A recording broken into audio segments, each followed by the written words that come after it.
Hi everyone. I want to say a few words about using public policy information and some of the things you need to think about.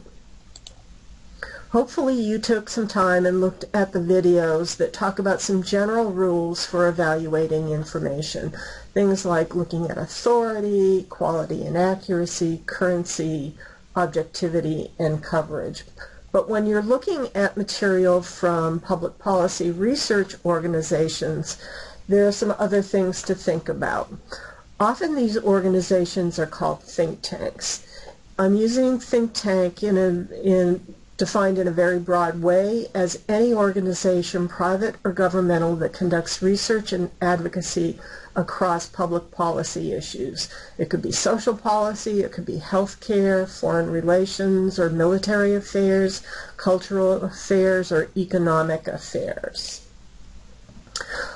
What are the organizations that produce this kind of information? There are a couple of different types. It could be an academic body, it could be a government agency, it could be a non-governmental organization, it could be an international organization, or an advocacy group, or it could be a political party. One of the key differences between scholarly literature in academic journals and public policy papers are most of the time they are not peer-reviewed.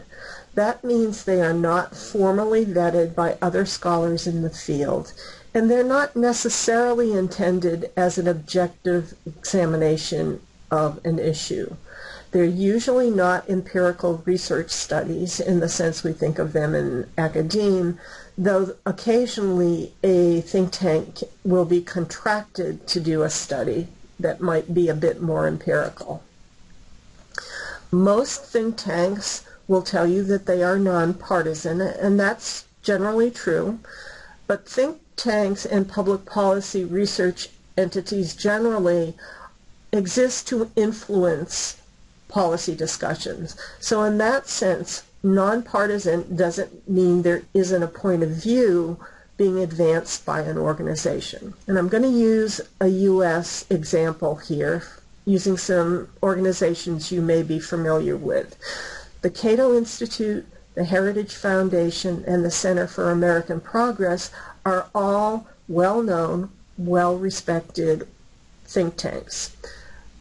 They exist on a political spectrum. The Cato Institute is libertarian, the Heritage Foundation is quite conservative, the Center for American Progress is a much more liberal organization.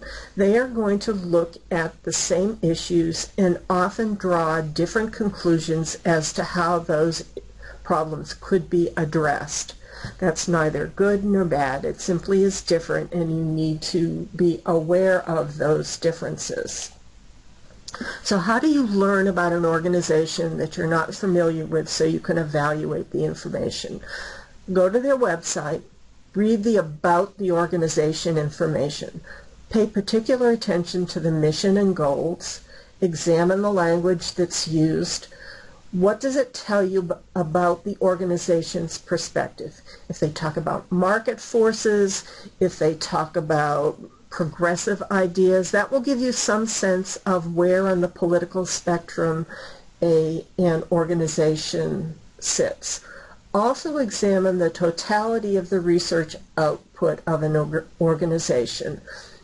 Look at all of the policy papers. Are they well documented? Can you check references? Can you backtrack and check factual claims? All of these will give you some sense of whether or not the information should be used. Keep in mind when you're using public policy information, perspective isn't bad, but you need to be aware of it and understand that where that perspective comes from. Also look for different views and consider alternative arguments. If you want to frame a good research article, you need to consider all of those things as you use this information. I hope this helps.